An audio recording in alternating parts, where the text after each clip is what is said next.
नमस्कार, मैं रवीश कुमार। एआई की रेस में पिछड़ चुका भारत एआई शिखर सम्मेलन से क्या हासिल करना चाहता है, उसके पास दिखाने के लिए क्या है?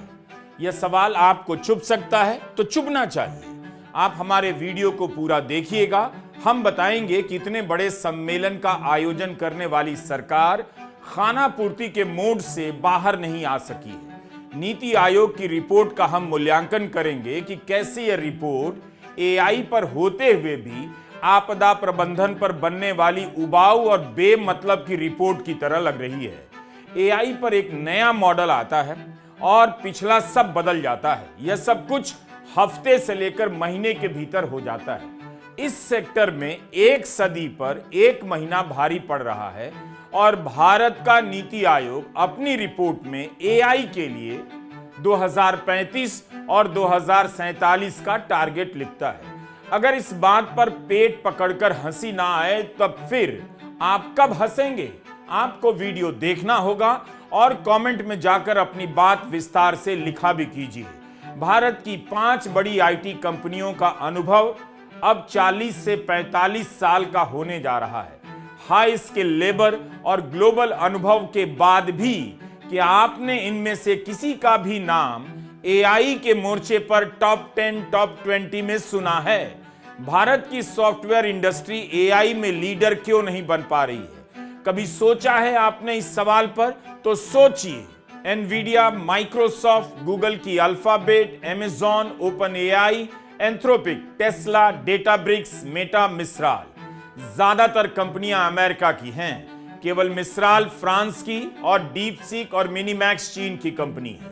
इनके एआई टूल दुनिया भर में कोहराम मचा रहे हैं और भारत की आईटी कंपनियों का कहीं नाम तक नहीं। यही नहीं, इन 10 से 12 कंपनियों का जो आकार है उसके सामने भारत का पूरा आईटी सेक्टर मामूली नजर आने लगा है। यही कारण है कि एक एआई टूल आता है, भारत में आईटी कंपनियों के शेयरों से लाखों करोड़ रुपए उड़ जाते हैं। क्या भारत एआई की रेस में पिछड़ गया है? अगर पिछड़ गया है तो क्यों ऐसा हुआ? और क्या भारत एआई की दौड़ में अब आगे निकल सकता है? नीति आयोग की रिपोर्ट बहुत ही औसत है। उसका लक्ष्य क्या है? इस समय जीडीपी का 7-8% आईटी सेक्टर से आता है, तो लक्ष्य है कि 2035 तक इसी को मेंटेन किया जाए। बताइए, इतना बड़ा सम्मेलन हो रहा है और मेंटेन करने की लड़ाई भारत लड़ रहा है। नीति आयोग के दस्तावेज में कहा गया है कि जीडीपी में 7 से 8% की हिस्सेदारी को मेंटेन करेंगे। आईटी सेक्टर भारत की जीडीपी में $265 बिलियन जोड़ता है। इसे बढ़ाकर 750-800 बिलियन करने का लक्ष्य है। यह हिसाब भी गड़बड़ है। 9 साल में यह डबल ट्रिपल कैसे हो जाएगा? आईटी सेक्टर का ग्रोथ रेट ही 4 से 5% है और इतने से इसका राजस्व 3 गुना हो जाएगा। किस गणित से? कम 10 से 11% की वृद्धि दर चाहिए। क्या 4% के ग्रोथ रेट से आप अपना राजस्व ट्रिपल कर सकते हैं? तो सरकारी दस्तावेज में कुछ भी नंबर लिख दिया जाता है ताकि हेडलाइन चमकदार लगे, अखबार छप जाएं। कोई सवाल पूछेगा नहीं, पूछेगा तो आज जवाब है नहीं, सिवाय इसके कि हमारा टारगेट 2035 का है। बीच में कोई माइलस्टोन नहीं, सीधा 2035 या फिर 2047 का विकसित भारत। लेकिन 2027, 28, 29, 30 इन सब में क्या होगा? समोसा खाएंगे? क्या क्या हासिल कर लेना चाहिए? साल दर साल इसकी कोई प्लानिंग नहीं। नीति आयोग की रिपोर्ट में यह नहीं बताया गया है कि बिजली की गति से बदलते एआई सेक्टर में अगर कुछ करना है तो अगले महीने तक हमें क्या क्या कर लेना होगा। भारत का टारगेट है 2035 में एआई या आईटी सेक्टर को 750-800 बिलियन तक पहुंचाने का। लेकिन इस समय एआई की जो सबसे बड़ी कंपनी है एनवीडिया, उसका सालाना राजस्व ही करीब 130 से 187 बिलियन के बराबर बताया जाता है, जबकि भारत का पूरा आईटी सेक्टर ही 265 बिलियन का है। फरवरी 2026 में एनवीडिया का मार्केट कैप 4.45 ट्रिलियन का हो गया। यह दुनिया की सबसे बड़ी कंपनी हो चुकी है। अनुमान है कि अगले 5 साल में इसका सालाना राजस्व $1 लाख करोड़ यानी $1 ट्रिलियन तक जा सकता है। एक कंपनी का राजस्व देखिए और एक देश का टारगेट जो कह रहा है 21 साल बाद पूरे भारत की आईटी इंडस्ट्री की हिस्सेदारी जीडीपी में $750 बिलियन तक पहुंचाने का लक्ष्य है। एनवीडिया अगले 1-2 साल में जहां होगी वहां भारत 2 दशक बाद पहुंचने का सपना आज के लोगों को दिखा रहा है। विश्व आर्थिक फोरम में आईएमएफ की सीईओ के सामने मोदी सरकार के मंत्री अश्विनी वैष्णव जवाब तो दे आए, लेकिन अभी तक भारत ने एआई के क्षेत्र में ऐसा कुछ नहीं किया जिससे एआई की दुनिया में भूचाल मच जाए। नीति आयोग ने जो रिपोर्ट तैयार की है उसे अगर आप एआई को लेकर चल रही बहसों के संदर्भ में देखिए भी तो लगेगा कि इसमें जो बातें हो रही हैं वो 20 साल पुरानी हैं। 2035 में $800 बिलियन का लक्ष्य किस इकोनॉमिक मॉडल से आ रहा है या राजनीतिक भाषण से लिखा जा रहा है? अगर हमारा वीडियो ध्यान से देखेंगे तो समझ जाएंगे कि शामियाना लगा देने से, मेला जुटा लेने से आप लीडर नहीं बन जाते हैं। दिल्ली में एआई सम्मेलन के पोस्टर भर दिए गए हैं। इन पोस्टरों से लगता है भारत के आईटी सेक्टर की एआई की रेस में पिछड़ जाने की सच्चाई को ढका जा रहा है। ऐसा लगता है कि भारत एआई को लेकर अब जागा है, लेकिन इसी दिल्ली में हिंदुओं को जगाने के लिए गली गली में हिंदू सम्मेलन हो रहे हैं। जो देश धर्म की राजनीति को गली के नुक्कड़ तक ले जाने में लगा है, अगर वो देश एआई के सेक्टर में नहीं पिछड़ेगा तब फिर कौन देश पिछड़ेगा?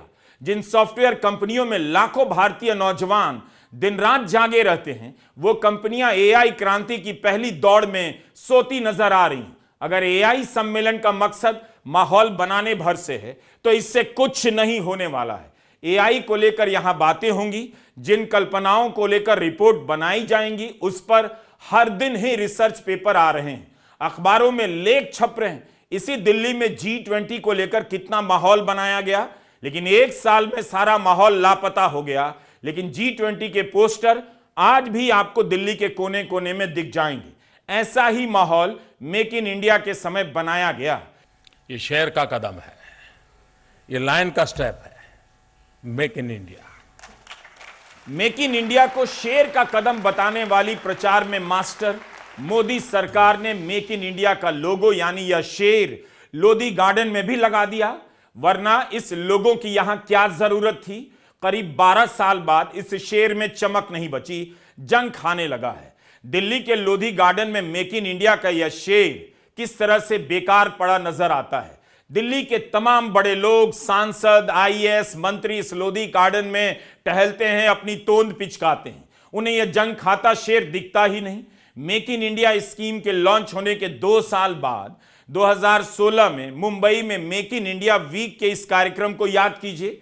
तब मुकेश अंबानी, अजीम प्रेमजी, टाटा सन्स के दिवंगत साइरस मिस्त्री, कुमार मंगलम बिड़ला, मारुति इंडिया के चेयरमैन सबने भाषण दिया और सपने दिखाए।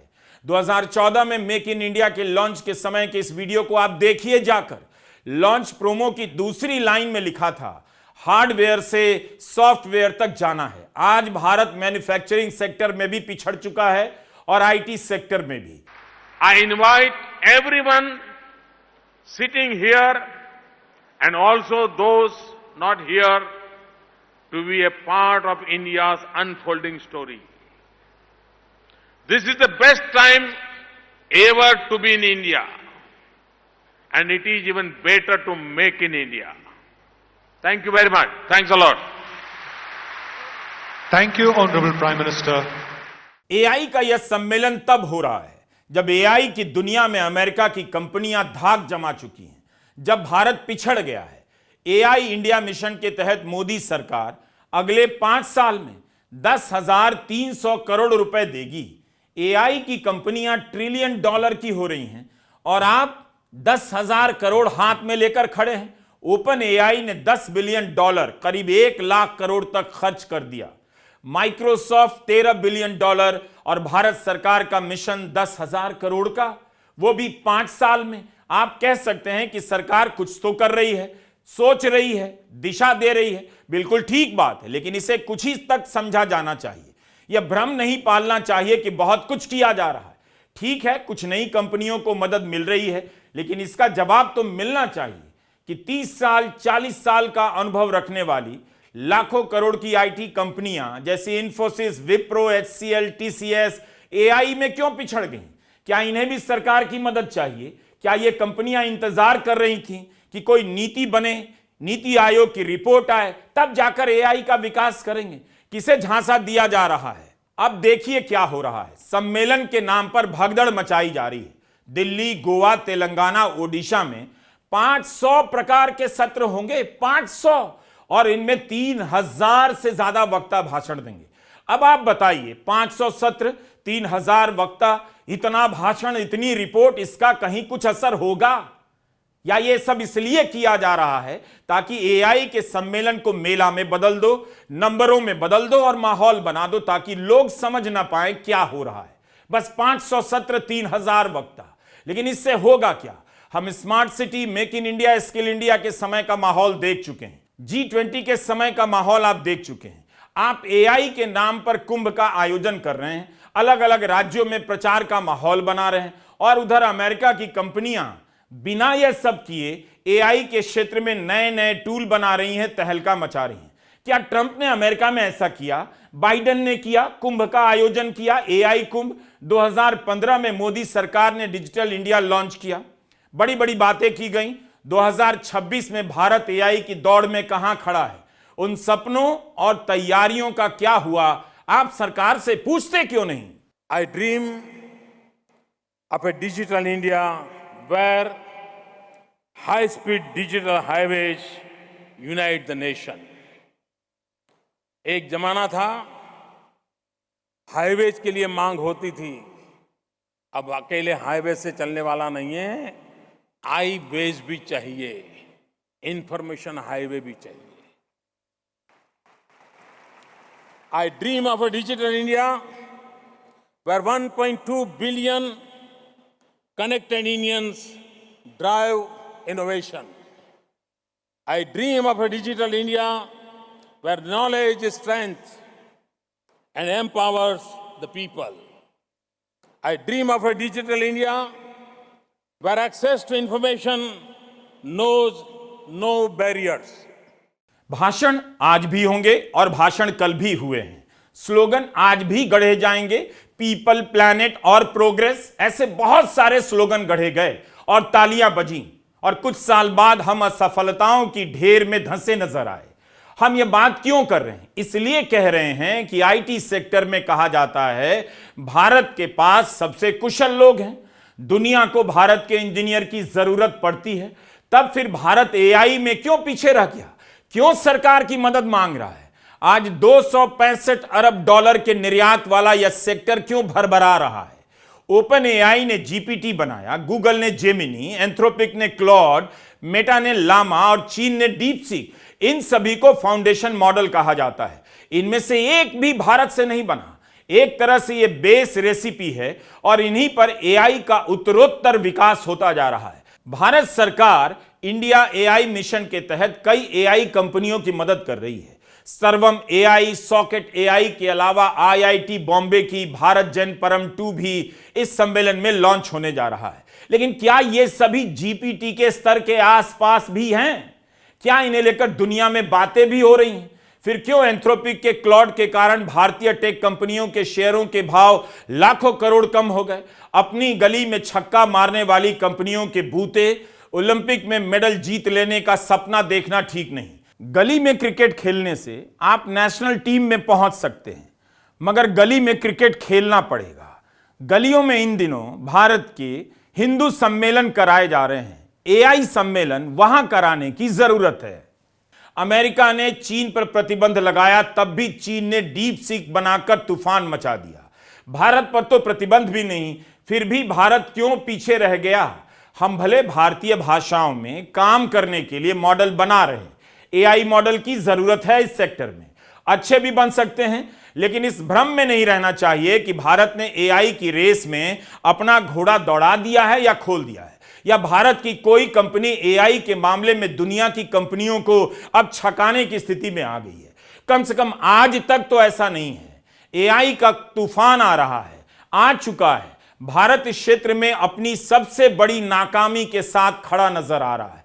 आईटी इंडस्ट्री में उसकी जगह लीडर की थी, तब भी वह एआई में लीडर नहीं बन सका। दंभ भरना अलग बात है, सच्चाई का सामना करना पड़ेगा। नीति आयोग की रिपोर्ट में बीमारी की पहचान भले ठीक से की गई हो, लेकिन इलाज का रास्ता नजर नहीं आता।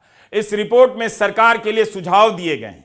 पहला ही सुझाव है ईज ऑफ बिजनेस कीजिए। मतलब अभी तक यह देश इसी जुमले में फंसा हुआ है, ईज ऑफ डूइंग बिजनेस। किसे बेवकूफ बनाया जा रहा है? क्या ईज ऑफ डूइंग बिजनेस के कारण भारत एआई में पिछड़ गया, या इसे ठीक कर देने से आगे निकल जाएगा? तो ठीक क्यों नहीं किया जा रहा? जितने हफ्ते में यह रिपोर्ट लिखी गई होगी कि ईज ऑफ डूइंग में सुधार की जरूरत है, उतनी देर में या उससे भी कम समय में सुधार कर दिए जाते। ऐसा लगता है कि कुछ लिखने के लिए नहीं है तो आधार कार्ड, पैन कार्ड, जीएसटीएन, नगर पालिकाओं की मंजूरी आदि आदि ब्ला ब्ला ब्ला कुछ भी लिख दो कि इसमें सुधार के कारण एआई में गति आ जाएगी। क्या आपने नीति आयोग की रिपोर्ट देखी है? देखिए, पता चलेगा कि जो सरकार इतना बड़ा सम्मेलन करा रही है उसकी अपनी रिपोर्ट कितनी साधारण है। जैसे ही इसके पेज नंबर 16, 17, 18 पर आप आते हैं, नेशनल सिंगल विंडो लिखा मिलेगा। समझ में आ जाता है कि सरकार को सुझाव देने के नाम पर नॉनसेंस का पैराग्राफ आ गया है। 10 साल से प्रधानमंत्री Modi single window, ease of doing business की बात कर रहे हैं। इस पेज पर PAN card, GSTN, Aadhaar card, ROC, entity locker, अलग अलग आईडी एक दूसरी से जुड़ी नहीं है, जोड़ने की बात कही जा रही है। म्युनिसिपल मंजूरी की वेबसाइट अलग अलग होती है, इसे समस्या बता रहे हैं। अगर 10 साल से मोदी सरकार दुकान से लेकर ऑफिस के रजिस्ट्रेशन की प्रक्रिया को आसान नहीं कर पाई, तब फिर इस सरकार ने किया क्या है? अभी भी सिंगल विंडो का जुमला चल रहा है। और तो और भारत आईटी सेक्टर में दुनिया भर में लीडर कंट्री माना जाता है, लेकिन नीति आयोग ने कहा national tech service single window की मंजूरी के लिए हमें संयुक्त अरब अमीरात यूएई के बशर प्लेटफॉर्म की तरह मॉडल बनाने होंगे। यूएई का मॉडल क्या भारत में लागू हो पाएगा?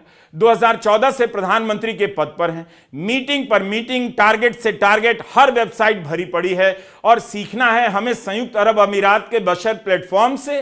तो इसे ठीक करने से भारत की कंपनियां एनवीडिया, माइक्रोसॉफ्ट बन जाएंगी। किसे बेवकूफ बनाया जा रहा है? जुलाई 2021 से बिजनेस के क्षेत्र में नेशनल सिंगल विंडो सिस्टम की बात हो रही है। नवंबर 2024 में भी पीयूष गोयल इसकी बात करते हैं और फरवरी 2026 में नेशनल टेक सर्विस के क्षेत्र में NITI Aayog national single window system की बात करता है।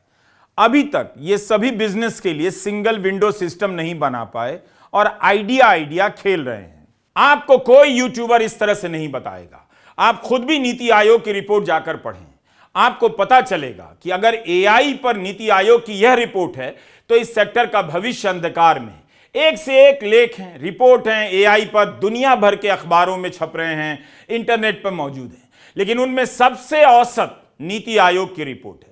अगर प्रधानमंत्री वाकई सीरियस हैं और ईमानदार हैं तो इस रिपोर्ट को एक बार खुद ही किसी हवाई यात्रा के दौरान पढ़ लें कि इसमें क्या है और किस तरह से खाना पूर्ति है। बड़े बड़े दावे हैं, लेकिन कहीं भी ढंग से प्रमाण नहीं दिया गया है, सबूत नहीं दिया गया है।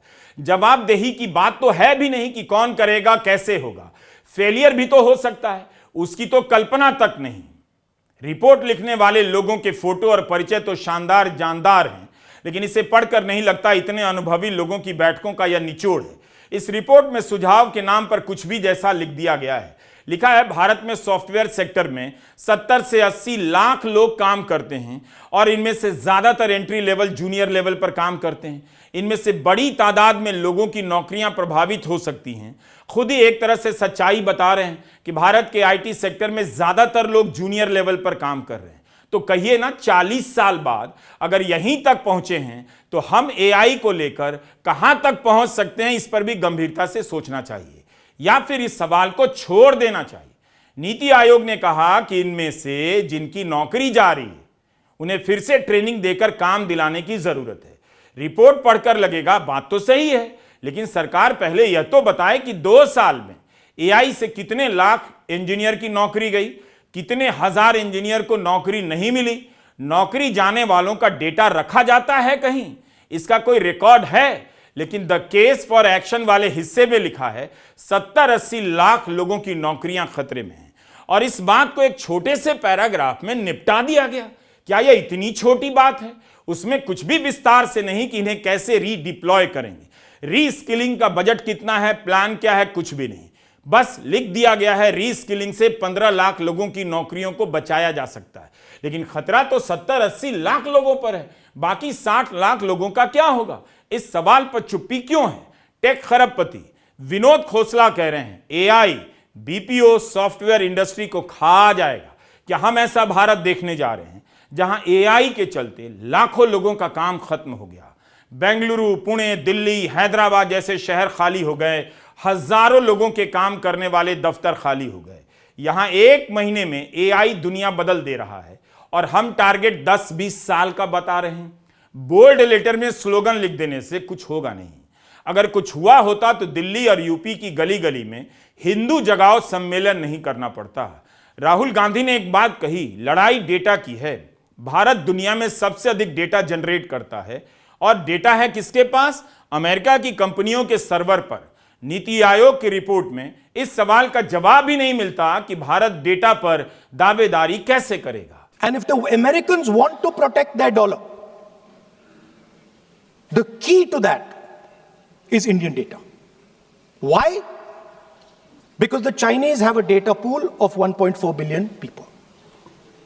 And you can take European data, you can take African data, you can take American data, add it all up. It does not compete with Chinese data. So the real fight that is taking place, I'm saying what is our strength? I'm saying if India is going to go to the table, then what do we put on the table? What do we say? Listen, this is what we put on the table. And what we put on the table, it's beautiful.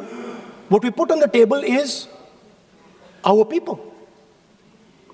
Their wisdom, what they do, their likes, dislikes, their imagination, their fear.